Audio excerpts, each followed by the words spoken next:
The Giver by Lois Lowry. Day 6. The new child, Gabriel, was growing and successfully passed the tests of maturity that the nurturers gave each month. He could sit alone now, could reach for and grasp small play objects, and he had 6 teeth. During the daytime hours, Father reported, he was cheerful and seemed of normal intelligence, but he remained fretful at night, whimpering often, needing frequent attention. After all this extra time I put in with him, Father said, one evening after Gabriel had been bathed and was lying, for the moment, hugging his hippo placidly in the small crib that had replaced the basket, I hope they're not going to decide to release him. Maybe it would be for the best, Mother suggested. I know you don't mind getting up with him at night, but the lack of sleep is awfully hard for me. If they release Gabriel, can we get another new child as a visitor? Asked Lily. She was kneeling beside the crib, making funny faces at the little one, who was smiling back at her. Jonas's mother rolled her eyes in dismay. No, Father said, smiling. He ruffled Lily's hair. It's very rare, anyway, that a new child's status is as uncertain as Gabriel's. It probably won't happen again for a long time. Anyway, he sighed, they won't make the decision for a while. Right now we're all preparing for a release we'll probably have to make very soon. There's a birth mother who's expecting twin males next month. Oh dear, Mother said, shaking her head. If they're identical, I hope you're not the one to sign. I am. I'm the next on the list. I'll have to select the one to be nurtured and the one to be released. It's usually not hard, though. Usually it's just a matter of birth weight. We released the smaller of the two. Jonas, listening, thought suddenly about the bridge and how, standing there, he had wondered what lay elsewhere. Was there someone there, waiting, who would receive the tiny released twin? Would it grow up elsewhere, not knowing ever that in this community lived a being who looked exactly the same? For a moment he felt a tiny fluttering hope that he knew was quite foolish. He hoped that it would be Larissa, waiting. Larissa, the old woman he had bathed. He remembered her sparkling eyes, her soft voice, her low chuckle. Fiona had told him recently that Larissa had been released at a wonderful ceremony, but he knew that the old were not given children to raise. Larissa's life elsewhere would be quiet and serene as befit the old. She would not welcome the responsibility of nurturing a new child who needed feeding and care, and would likely cry at night. Mother, father, he said, the idea coming to him unexpectedly, why don't we put Gabriel's crib in my room tonight? I know how to feed and comfort him, and would let you and father get some sleep. The father looked doubtful. You sleep so soundly, Jonas. What if his restlessness didn't wake you? It was Lily who answered that. If no one goes to tend to Gabriel, she pointed out, he gets very loud. He'd wake all of us if Jonas slept through it. Father laughed. You're right, Lily Billy. All right, Jonas, let's try it, just for tonight. I'll take the night off, and we'll let Mother get some sleep, too.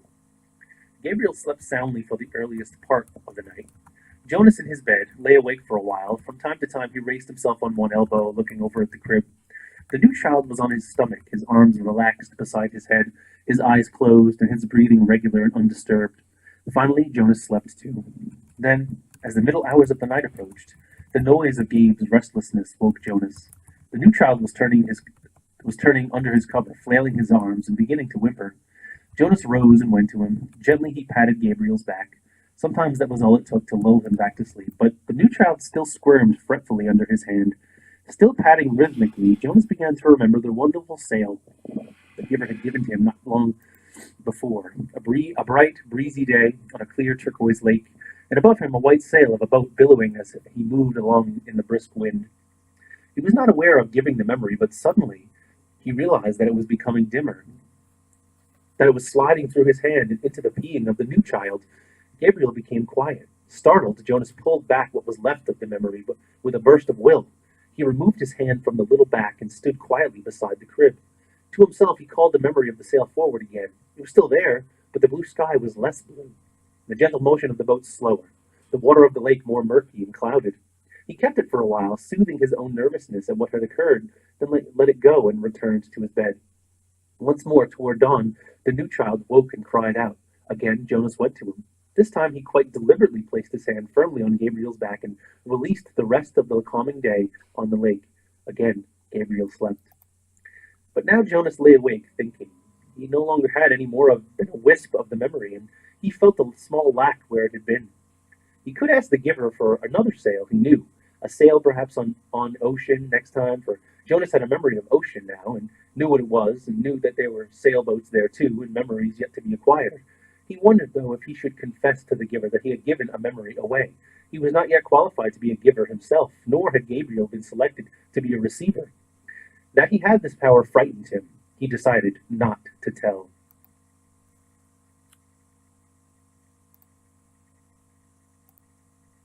Chapter 15. Jonas entered the annex room and realized immediately that it was a day when he would be sent away. The giver was rigid in his chair, his face in his hands. "I'll come back tomorrow, sir," he said quickly. Then he hesitated. "Unless maybe there's something I can do to help." The giver looked up at him, his face contorted with suffering. "Please," he gasped, "take some of the pain." Jonas helped him to his chair at the side of the bed. Then he quickly removed his tunic and lay face down. "Put your hands on me," he directed, aware that in such anguish the giver might need reminding. The hands came, and the pain came with them and through them. Jonas braced himself and entered the memory which was torturing the giver. He was in a confused, noisy, foul-smelling place. It was daylight, early morning, and the air was thick with smoke that hung yellow and brown above the ground. Around him, everywhere, far across the expanse of what seemed to be a field, lay groaning men. A wild-eyed horse, its bridle torn and dangling, trotted frantically through the mounds of men, tossing its head, whinnying in panic. It stumbled finally and fell and did not rise. Jonas heard a voice next to him. "Water," the voice said in a parched, croaking whisper. He turned his head toward the voice and looked into the half-closed eyes of a boy who seemed not much older than himself. Dirt streaked the boy's face and his matted blonde hair. He lay sprawled, his gray uniform glistening with wet, fresh blood. The colors of the carnage were grotesquely bright, the crimson wetness on the rough and dusty fabric, the ripped shreds of grass, startlingly green in the boy's yellow hair. The boy stared at him. "Water," he begged again.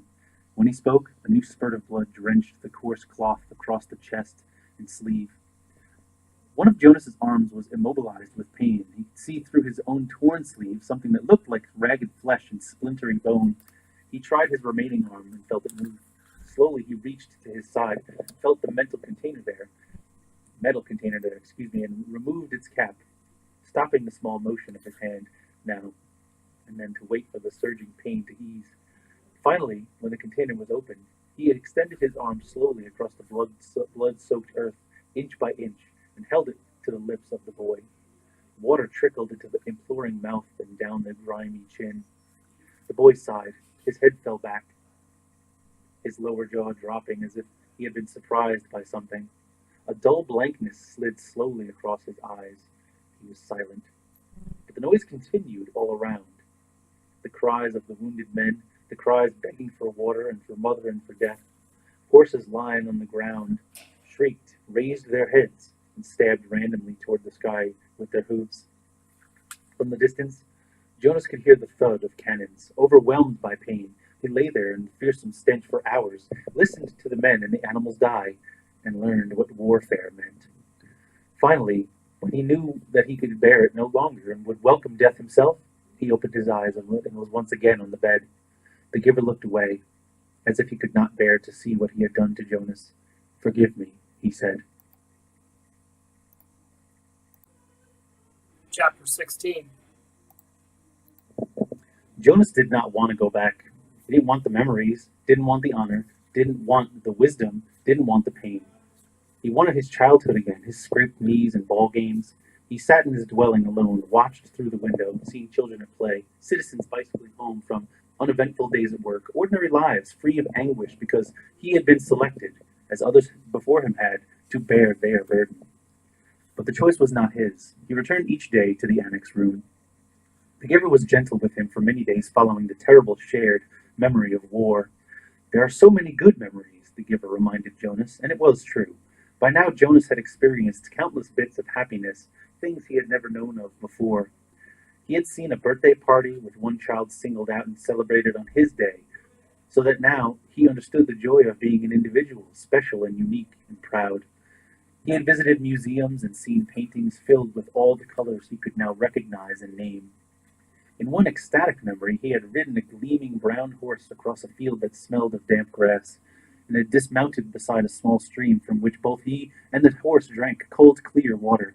Now he understood about animals, and in the moment that the horse turned from the stream and nudged Jonas's shoulder affectionately with his head, he perceived the bonds between animal and human. He'd walked through woods and sat at night beside a campfire. Although he had through the memories, learned about the pain and loss and loneliness. Now he gained, too, an understanding of solitude and its joy. What is your favorite? Jonas asked the giver. You don't have to give it away yet, he added quickly. Just tell me about it so I can look forward to it, because I'll have to receive it when your job is done. The giver smiled. Lie down, he said. I'm happy to give it to you. Jonas felt the joy of it as soon as the memory began. Sometimes it took a while for him to get his bearings, to find his place, but this time he fit right in and felt the happiness that pervaded the memory.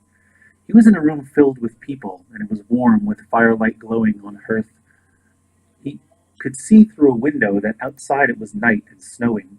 There were colored lights, red and green and yellow, twinkling from a tree which was oddly inside the room. On a table, lighted candles stood in polished golden holders and cast a soft flickering glow. He could smell things cooking, and he heard soft laughter.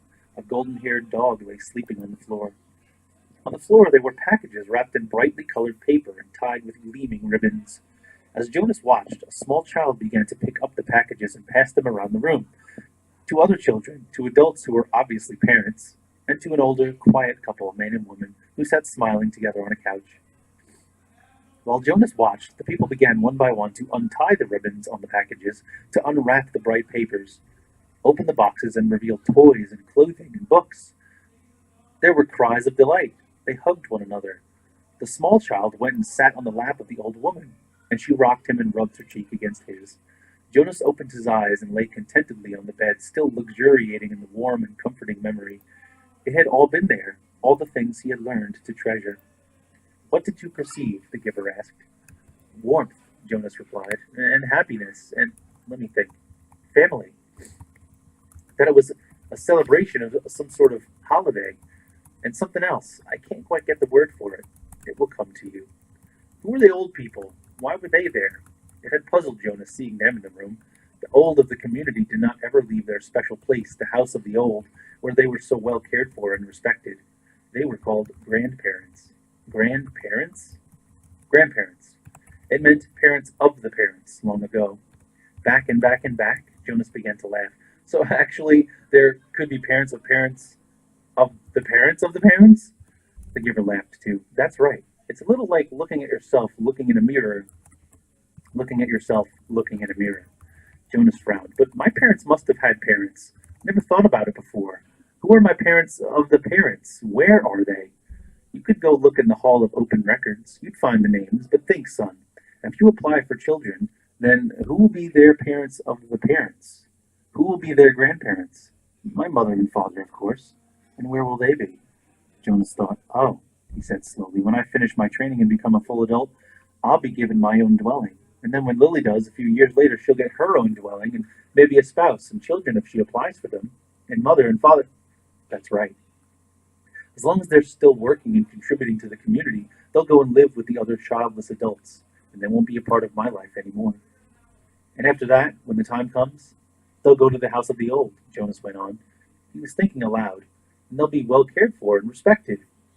And when they're released, there will be a celebration, which you won't attend, the giver pointed out. No, of course not, because I won't even know about it. By then, I'll be so busy with my own life, and Lily will too, so our children, if we have them, won't know who their parents of parents are either. It seems to work pretty well that way, doesn't it? The way we do it in our community, Jonas asked. I just didn't realize that there was any other way until I received that memory. It works, the giver agreed. Jonas hesitated. I certainly liked the memory, though. I can see why it's your favorite. I couldn't quite get the word for the whole feeling of it, the feeling that was so strong in the room. Love, the giver told him. Jonas repeated it. Love. It was a word and concept new to him. They were both silent for a minute. Then Jonas said, Giver? Yes. I feel very foolish saying this. Very, very, very foolish. No need. Nothing is foolish here. Trust the memories and how they make you feel.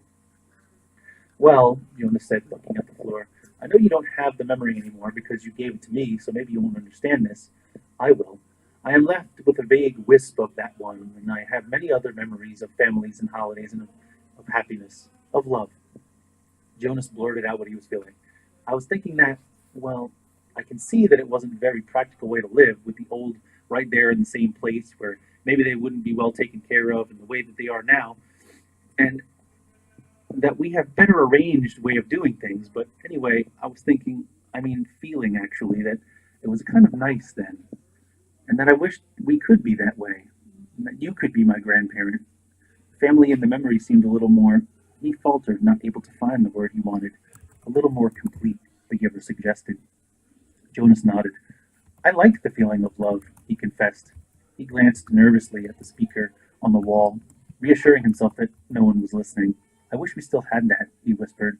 Of course, he added quickly, I do understand that it wouldn't work very well, and that it's much better to be organized the way we are now.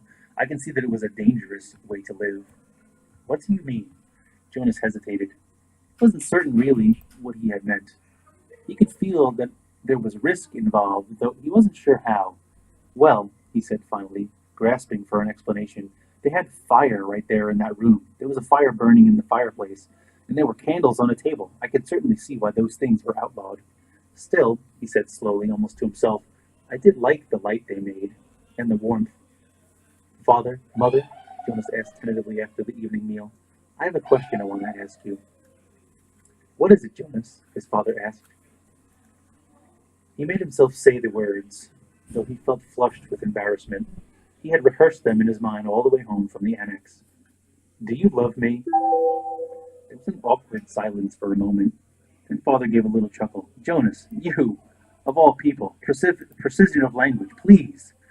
What do you mean? Jonas asked. Amusement was not at all what he had anticipated. Your father means that you used a very generalized word, so meaningless that it's become almost obsolete, his mother explained carefully. Jonas stared at them. Meaningless? He had never before felt anything as meaningful as the memory. And of course, our community can't function smoothly if people don't use precise language. You could ask, do you enjoy me? The answer is yes, his mother said. Or, his father suggested, do you take pride in my accomplishments? And the answer is wholeheartedly yes. Do you understand why it's inappropriate to use a word like love? Mother asked. Jonas nodded. Yes, thank you, I do, he replied slowly. It was his first lie to his parents. Gabriel, Jonas whispered that night to the new child. The crib was in his room again. After Gabe had slept soundly in Jonas's room for 4 nights, his parents had pronounced the experiment a success and Jonas a hero. Gabriel was growing rapidly, now crawling and giggling across the room and pulling himself up to the stand. He could be upgraded in the nurturing center, father said happily. Now that he slept, he could be officially named and given to his family in December, which was only 2 months away. But when he was taken away, he stopped sleeping again and cried in the night. So when he was back in Jonas's sleeping room, so he was back in Jonas's sleeping room. They would give it a little more time, they decided. Since Gabe seemed to like it in Jonas's room, he would sleep there at night a little longer, until the habit of sound sleep was fully formed. The nurturers were very optimistic about Gabriel's future. There was no answer to Jonas's whisper. Gabriel was sound asleep. Things could change, Gabe, Jonas went on. Things could be different. I don't know how, but there must be a way for things to be different. There could be colors. And grandparents, he added, staring through the dimness toward the ceiling of his sleeping room. And everybody would have the memories. You know about the memories, he whispered, turning toward the crib. Gabriel's breathing was even and deep. Jonas liked having him there, though he felt guilty about the secret. Each night he gave memories to Gabriel. Memories of boat rides and picnics in the sun. Memories of soft rainfall against the window panes. Memories of dancing barefoot on a damp lawn. Gabe? The new child stirred slightly in his sleep. Jonas looked over at him. There could be love, Jonas whispered. The next morning, for the first time, Jonas did not take his pill. Something within him, something that had grown there through the memories, told him to throw the pill away. Chapter 17. Today is declared an unscheduled holiday. Jonas, his parents, and Lily all turned in surprise and looked at the wall speaker from which the announcement had come. It happened so rarely and such a treat for the entire community when it did. Adults were exempted from the day's work, children from school and training and volunteer hours. The substitute laborers, who would be given a different holiday, took over all the necessary tasks, nurturing, food delivery, and care of the old, and the community was free. Jonas cheered and put his homework folder down. He had been about to leave for school. School was less important to him now, and before much more time passed, his formal schooling would end. But still, for 12s, they had begun their adult training. There were endless lists of rules to be memorized and the newest technology to be mastered. He wished his parents, sister, and Gabe a happy day and rode down the bicycle path looking for Asher. He had not taken the pills now for 4 weeks. The stirrings had returned, and he had felt a little guilty and embarrassed about the pleasurable dreams that came to him as he slept. But he knew he couldn't go back to the world of no feelings that he had lived in so long. And his new heightened feelings permeated a greater realm than simply his sleep. Though he knew that his failure to take the pills accounted for some of it, he thought that the feelings came also from the memories. Now he could see all of the colors, and he could keep them too, so that the trees and grass and bushes stayed green in his vision. Gabriel's rosy cheeks stayed pink even when he slept, and apples were always red. Now, through the memories, he had seen oceans and mountain lakes and streams that gurgled through the woods, and now he saw a familiar wide river beside the path differently.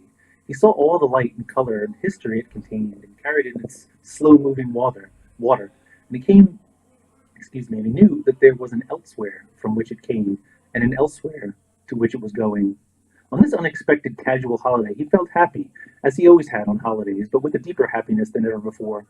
Thinking, as he always did, about precision of language, Jonas realized that it was a new depth of feelings that he was experiencing. Somehow they were not at all the same as the feelings that every evening in the dwelling every citizen analyzed with endless talk. I felt angry because someone broke the play area rules, Lily had said once, making a fist with her small hand to indicate her fury. Her family, Jonas among them, had talked about the possible reasons for rule breaking and the need for understanding and patience until Lily's fist had relaxed and her anger was gone. But Lily had not felt anger, Jonas realized now. Shallow impatience and exasperation, that was all Lily had felt. He knew that with certainty because now he knew what anger was.